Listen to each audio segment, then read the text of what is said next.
Hi friends, welcome to my channel. Pamphlet మీద రాజు కావ్యాల ఫోటోల్ని చూసి స్వరాజ్ని అపర్ణ దగ్గరికి తీసుకువచ్చిన ఇందు అసలు ఇదంతా ఎలా జరగబోతుందనేది ఈ వీడియోలో తెలుసుకుందాం. ఇందు అయితే ఇలా అపర్ణతో అంటూ ఉంటుంది, నానమ్మ, అమ్మ నాన్న ఎలా ఉంటారో, మన కుటుంబం ఎలా ఉంటుందో ఇప్పటి వరకు మేము అసలు చూడలేదు. వాళ్ళు ఎలా ఉంటారు నానమ్మ, వాళ్ళ ఫోటోని మాకు చూపించు అని అడుగుతూ ఉంటుంది అపర్ణని. ఇందు అయితే అప్పుడే ఇక రేఖ వచ్చి, ఏంటి మీ అమ్మ నాన్నని చూడాలనుకుంటున్నావా? అది ఈ జన్మలో జరగని పని. ఎందుకో తెలుసా, మీరు పెద్దయిన తర్వాత నాకు భయపడాలి, నా చెప్పు చేతల్లోనే ఉండాలని మీ దుగ్గిరాల ఇంటి కుటుంబం మొత్తం ఫోటోలన్నీ తగలపెట్టేశాను. వాళ్ళ జ్ఞాపకాలు, వాళ్ళ ముఖాలు కూడా ఎలా ఉంటాయో మీకు తెలియకూడదని ఇంట్లో ఒక్క ఫోటో కూడా లేకుండా మొత్తం కూడా తగలబడిపోయాయి. మీ అమ్మా నాన్న ఫోటోని చూస్తావా? అది ఈ జన్మలో నీకు జరగని పని అని అంటూ ఉంటే అప్పుడే ఇక ఇందు అయితే ఇలా అంటూ ఉంటుంది, అమ్మా నాన్నని నేను ఖచ్చితంగా చూస్తాను. ఒకవేళ వాళ్ళ ఆశీస్సులు నాకుంటే ఖచ్చితంగా వాళ్ళ ఫోటో నా చేతికి వస్తుంది అని అంటూ ఉంటుంది ఇందు అయితే. అవునా, మీ అమ్మ నాన్న ఆశీస్సులు నీకుంటాయా? వాళ్ళ ఫోటో వచ్చి నీ చేతిలో పడుతుంది అనుకుంటున్నావా? అది ఎప్పటికీ కూడా జరగని పని. అది జరిగినా కూడా నేను అస్సలు కూడా నీ దగ్గరికి మీ అమ్మ నాన్న ఎలా ఉంటారో చూడనివ్వకుండా చేస్తాను. ఏంటి అపర్ణ అత్తయ్య అలా చూస్తున్నావు? నీ కొడుకు కోడలు ఫోటోని ఎక్కడైనా దాచిపెట్టావా ఏంటి అని అడుగుతూ ఉంటే, స్టోర్ రూమ్లో ఉన్న పాత ఫోటోలు కూడా తీసుకువెళ్ళి తగలపెట్టేశావు కదే, నేనెక్కడి నుంచి ఫోటోలు తీసుకురాను అని అంటూ ఉంటుంది. చనిపోయిన నా కుటుంబాన్ని ఫోటోలు అన్నా చూసుకోవాలని నేను ఆశపడ్డాను, ఆ జ్ఞాపకాలు కూడా లేకుండా చేసావు కదా అని అంటూ ఉంటుంది రేఖ. ఇలాగే మిమ్మల్ని నా చెప్పు చేతల్లో పెట్టుకోవాలని మా అమ్మ ఎప్పటి నుంచో అనుకుంది. దుగ్గిరాల కుటుంబాన్ని తన కాళ్ళ కింద వేసి తొక్కాలనుకుంది, మహారాణిలా బ్రతకాలనుకుంది. కానీ మీరు మాత్రం మా అమ్మని మా అన్నయ్యని చంపేసిన మీ కొడుకు కోడలి ఫోటోని చూస్తూ జ్ఞాపకాలు చూస్తూ బ్రతకాలనుకున్నావా? ఆ జ్ఞాపకాలే లేకుండా చేస్తాను అని అంటూ రేఖ అయితే చెప్తూ ఉంటుంది. అప్పుడే ఇక ఇందు అయితే ఇలా అంటూ ఉంటుంది, నానమ్మ, మనకి ఆ దేవుడు ఆశీస్సులు, మన దుగ్గిరాల ఇంటి అందరి ఆశీస్సులు ఉన్నాయి. తప్పకుండా అమ్మ నాన్న ఫోటో మనకి దొరుకుతుంది అని అంటూ ఉంటుంది ఇందు. అప్పుడే రేఖ ఇందుని చంప పగలగొడుతుంది. ఇంకోసారి ఇలా మాట్లాడావనుకో, ఈసారి చంప పగలదో నిన్ను గదిలో పెట్టి తాళం వేస్తాను, అన్నం నీళ్లు లేకుండా మాడి మాడి చేస్తావు అని రేఖ అయితే ఇక తిడుతూ ఉంటుంది ఇందుని. ఎందుకమ్మా దాని ముందు అలా మాట్లాడుతున్నావు అని అంటూ ఉంటాడు శేషు. అయితే వాళ్ళు మనుషుల రూపంలో ఉన్న రాక్షసులమ్మ, మీ ఆస్తిని అనుభవిస్తూ వాళ్ళు మీ ఉప్పు తింటూ మిమ్మల్ని పని వాళ్ళ చూస్తున్నారు.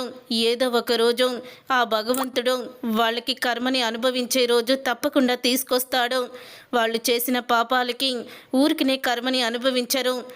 మీరు ఎంత బాధపడ్డారో అంతకి 100 రెట్లు వాళ్ళు బాధపడతారమ్మా అని అంటూ ఉంటాడు రేఖ ఆడబొడుచు భర్త. అయితే అప్పుడే సుభాష్ అయితే, వాళ్ళల్లో మీరొక్కళ్ళే మాకు మంచిగా కనిపించేది, మమ్మల్ని అర్థం చేసుకునేది అని అంటూ ఉంటే, సుభాష్ గారు, ఎంతోమంది జీవితాల్ని నిలబెట్టింది మీ దుగ్గిరాల కుటుంబం, ఎంతోమందికి ఉపాధినిచ్చింది. అలాంటి మీ దుగ్గిరాల కుటుంబానికి రేఖ ఇంత అన్యాయం చేస్తుంది, ఊరుకునే పోదు ఆ పాపం అని అంటూ ఉంటాడు అతనైతే. అప్పుడే ఇక ఇందు అయితే, నేను మార్కెట్కి వెళ్ళి కూరగాయలు తెస్తానమ్మా అని చెప్పి బయటకైతే వెళ్తుంది. అలా కూరగాయలకి వెళ్ళినప్పుడు అలాగే కూరగాయలకి అదే ప్లేస్కి ఇక స్వరాజ్ కూడా వస్తాడు. ఇక స్వరాజు అలాగే ఇందు ఇద్దరు ఒకరికొకరు ఎదురు పడతారు. ఒకే షాపుకి వెళ్తారు. ఇద్దరు కూడా వంకాయలెంత అంటూ ఇద్దరు ఒకేసారి బేరాలు ఆడుతూ ఉంటారు. ముందు నేను వచ్చాను కాబట్టి నాకు ఇవ్వు అని ఇందు అంటుంది. నేను ఎప్పటి నుంచో మీ కష్టమంది కదా, నాకు ఇవ్వాలి అని రాజు అంటాడు. ఏంటి ప్రతిరోజు నాతో గొడవ పెట్టుకోవాలని చూస్తున్నావు కదా నువ్వు అని అంటూ ఉంటే, అవును మరి, నువ్వు నా మరదలవి, ప్రతిరోజు నీతో గొడవ పెట్టుకొని నిన్ను ఏడిపించాలనుకుంటున్నాను అని అంటూ ఉంటే, అవును మరి నువ్వు నా బావవు కదా, నీ చేత నేను ఏడిపించుకోవాలి, నీతో ఎటకారాలాడాలి, గొడవ పెట్టుకోవాలని నేను చూస్తున్నాను మరి అని ఇందు కూడా అంటుంది. అసలు మీ ఇద్దరిని చూస్తుంటే నిజంగా బావ మరదల్లాగే అనిపిస్తారు. మీ ఇద్దరు కూడా పోట్లాడుకోవడం తిట్టుకోవడం చూస్తుంటే అలాగే అనిపిస్తుంది అని అంటూ ఉంటాడు షాపు ఓనర్ అయితే. అప్పుడే ఇక నాకు ఇలాంటి బావ ఉంటే ఏం చేసేదాన్నో నాకే తెలీదు అని అంటూ ఉంటుంది ఇందు. నాకు కూడా నీకు ఇలాంటి మరదలుంటే నిన్ను అప్పుడు నేనేం చేసేవాడినో నాకే తెలీదు అని చెప్పి ఇద్దరు కూడా అలా గొడవ పడుతూ ఉంటారు. నీతో గొడవ పెట్టుకుంటే నాకు అసలు సమయమే తెలియడం లేదు అని చెప్తూ ఉంటుంది. ఇక ఇందు అయితే డొక్కులో ఒక సైకిల్ వేసుకొని వస్తావు, దానికి ఇంత బిల్డప్ ఇస్తావు అని చెప్తూ ఇందుని ఏడిపిస్తూ ఉంటాడు.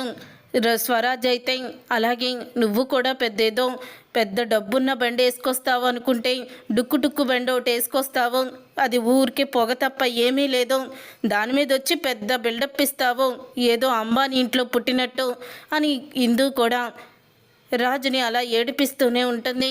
చూడండి, మీకు కావాల్సిన కూరగాయలు వేసేసాను, ఇక బయలుదేరండి అని షాప్ అతను మీ దెబ్బలాట చూస్తుంటే నాకు వచ్చే కస్టమర్లు రావడం లేదు, వెళ్ళండమ్మా, వెళ్ళి పక్కకి వెళ్ళి దెబ్బలాడుకోండి అని అంటూ ఉంటాడు. షాపు ఓనర్ అయితే ఇవాళ బతికిపోయావు, రేపు చెప్తా నీ సంగతి అని అంటూ ఉంటాడు. ఏంట్రా నువ్వు చెప్పేది అని ఇందు కూడా మాట్లాడుతూ ఉంటుంది. అలా బావ మర్దలు ఒకరికొకరు బావ మర్దలని తెలియకుండానే ఇక కావ్యరాజు ఎలాగైతే గొడవ పెట్టుకునేవాళ్ళు అదేవిధంగా వీళ్ళిద్దరూ కూడా గొడవ అయితే పెట్టుకుంటారు. అప్పుడు ఇక రాజు అయితే అసలు ఈవిడి గారు ఎప్పుడు నాతో ఇదే ఎందుకు గొడవ పెట్టుకుంటుందో అర్థం కాదు అని అనుకుంటూ వెనక్కి తిరిగి చూస్తూ మరీ వెళ్తాడు. అసలు ఇతనికి పని పాటు ఏమీ లేదా, ప్రతిరోజు నేను వచ్చే టయానికి కూరగాయలు కొనటానికి వచ్చి నాతో గొడవ పెట్టుకుంటూ ఉంటాడు అని ఇందు అనుకుంటూ ఉంటుంది. ఇంతలో ఇక ఇందు అయితే సైకిల్ మీద వెళ్తూ ఉండగా ఒక్కసారి సైకిల్ మీద నుంచి పడిపోతుంది. దాంతో ఇక అది చూసిన రాజు అయితే అయ్యో ఇదేంటి సైకిల్ మేంచి పడిపోయింది ఈ సుప్పనాథిది అని అనుకుంటూ దగ్గరికి వెళ్తాడు. ఇక దగ్గరికి వెళ్ళి ఏంటి సైకిల్ మీద నుంచి పడిపోయావా అని అంటూ ఉంటే నీ దిష్టి తగిలే పడిపోయాను అని అంటూ ఉంటుంది ఇందు. అప్పుడే చేతికి బ్లడ్ కూడా వస్తూ ఉంటుంది. చేతికి బ్లడ్ రావడం చూసి అయ్యో నీకు బ్లడ్ కూడా ఉందా, బ్లడ్ కూడా వస్తుంది అని అంటూ తమాషా మాట్లాడుతూ ఉంటాడు. రాజు అయితే ఇంతలో వాళ్ళ అమ్మ అయితే చూస్తుంది.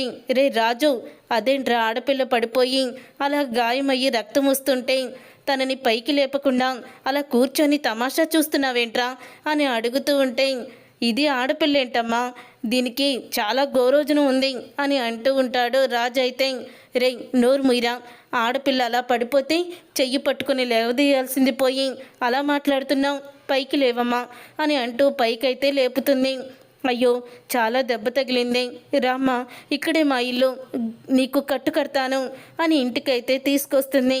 అమ్మా ఈవిడ గారిని ఇంటికి తీసుకురావడం అవసరమంటావా నువ్వు అని అంటూ ఉంటాడు. రాజు అయితే నువ్వు ఆగరా, చూడ్డానికి మహాలక్ష్మిలా ఉంది, ఎందుకురా అమ్మాయిని అలా ఏడిపిస్తున్నావు, అలా గొడవ పడతావేంటి అని అడుగుతూ ఉంటే నీకు మహాలక్ష్మిలా ఉందా, నాకు మహారాక్షసులా కనపడుతుందమ్మా అని అంటూ ఉంటాడు.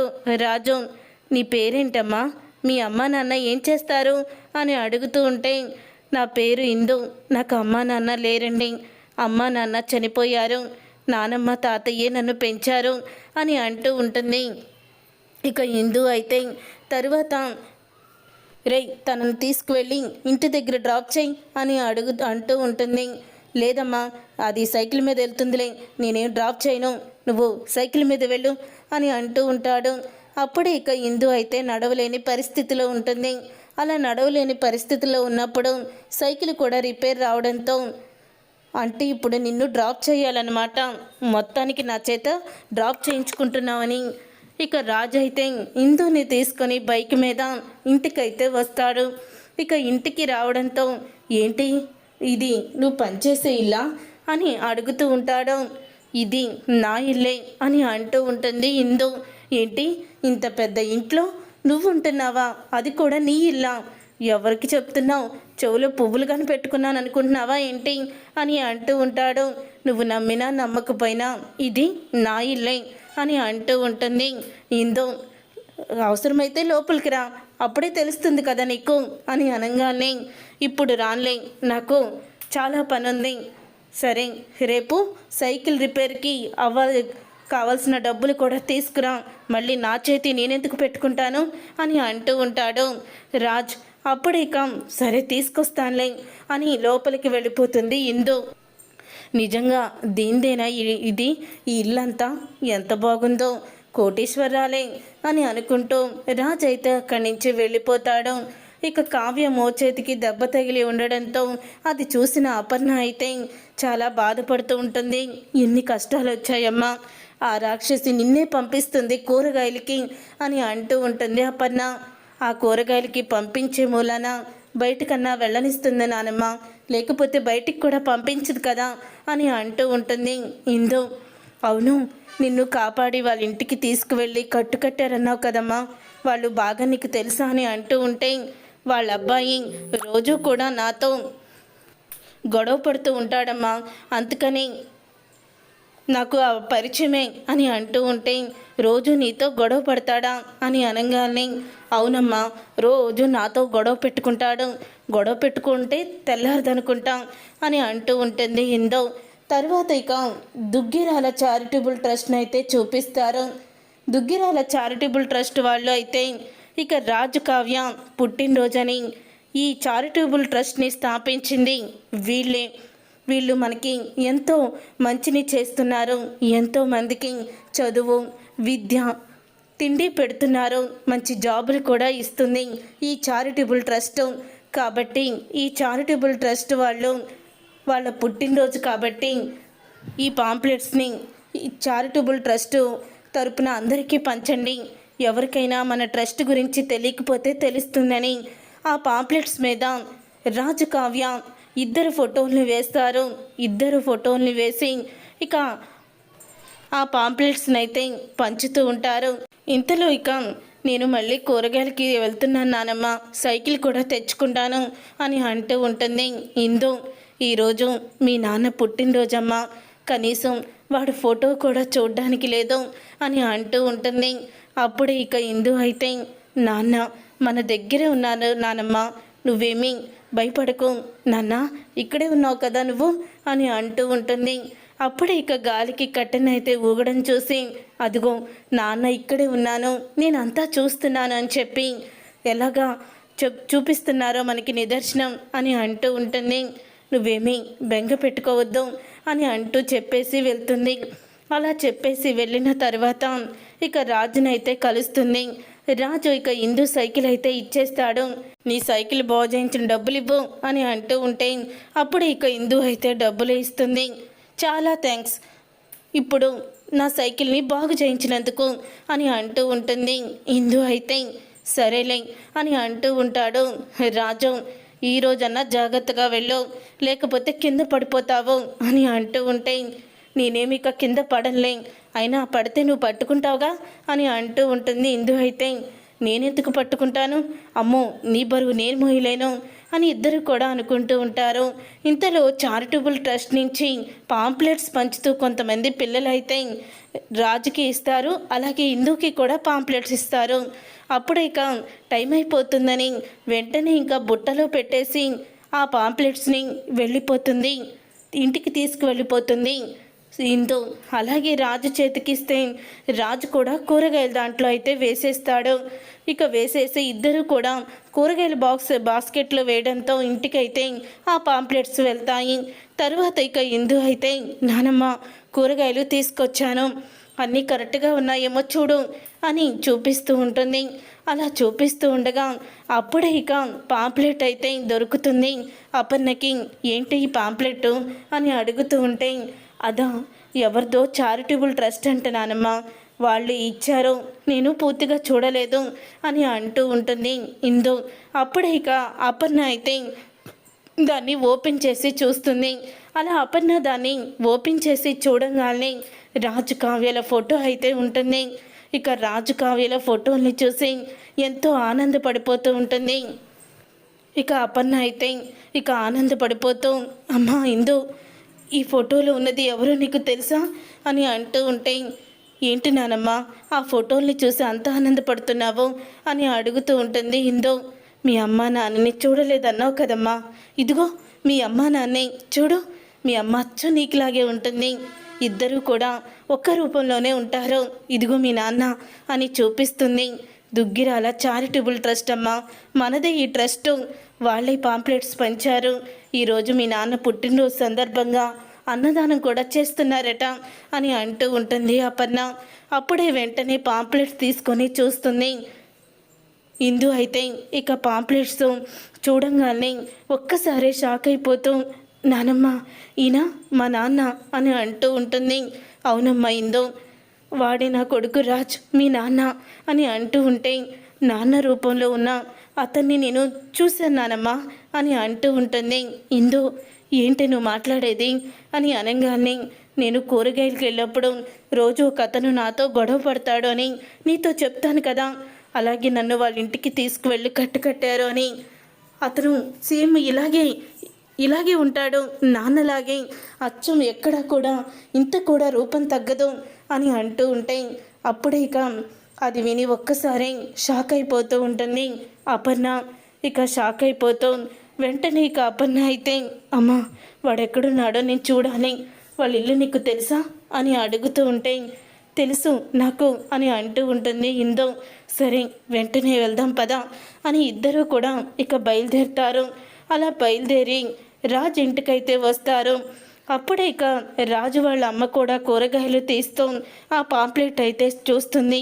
అచ్చం రాజులాగా ఉండే స్వరాజ్ని చూసి, ఇదేంటి ఇతను అచ్చం మన రాజులాగే ఉన్నాడు అని అనుకుంటూ ఉండగా ఇంతలో అపర్ణ అయితే అక్కడికి వస్తుంది. ఇక అపర్ణ అయితే వచ్చిన తర్వాత రాజ్ అని పిలుస్తూ ఉంటుంది. ఇక ఇంతలో రాజు వాళ్ళ అమ్మ అయితే బయటికి వచ్చి, ఎవరు కావాలమ్మా అని అడుగుతూ ఉంటే, నా మనవడు మీ దగ్గరే ఉన్నాడా అని అంటూ ఉంటుంది. మీ మనవడు అంటే అప్పుడే ఇక గోడకి ఫోటో అయితే ఉంటుంది. అదిగో వాడేనమ్మా నా మనవడు వాడే అని అంటూ ఉంటే ఒక్కసారే షాక్ అయిపోతూ ఉంటుంది రాజు వాళ్ళ అమ్మ. అంటే రాజు అని అనగానే, అవునమ్మా నా మనవడే, వాడు మీకు ఎక్కడ దొరికాడు, శ్రీశైలం అడవుల్లోనేనా అని అనగానే, అవునమ్మా శ్రీశైలం అడవుల్లోనే ఆ రోజు మాకు రాజు దొరికాడు, కానీ మేము అతని గురించి మొత్తం ఎంక్వైరీ చేశాము, ఎవ్వరు కూడా ఎటువంటి మిస్సింగ్ కేసు రాలేదని పోలీసులు కూడా చెప్పారు.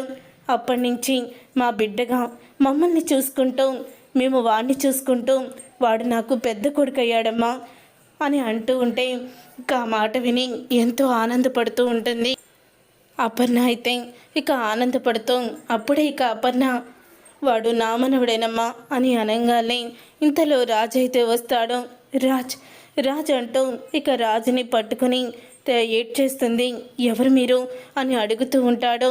నేనురా అమ్మమ్మని అని అనగానే, అమ్మమ్మ అని అంటూ ఉంటే అప్పుడే ఇక జరిగిందంతా కూడా తెలుసుకుంటాడు రాజు. ఆ రోజు బాంబు బ్లాస్ట్లో మన కుటుంబం మొత్తం చనిపోయింది అని ఇక గుర్తు చేస్తూ ఉంటుంది అపర్ణ. ఇక గుర్తు చేయడంతో రాజు కావ్యల ఫోటోని చూసి ఇక గతాన్ని గుర్తు చేసుకుంటాడు.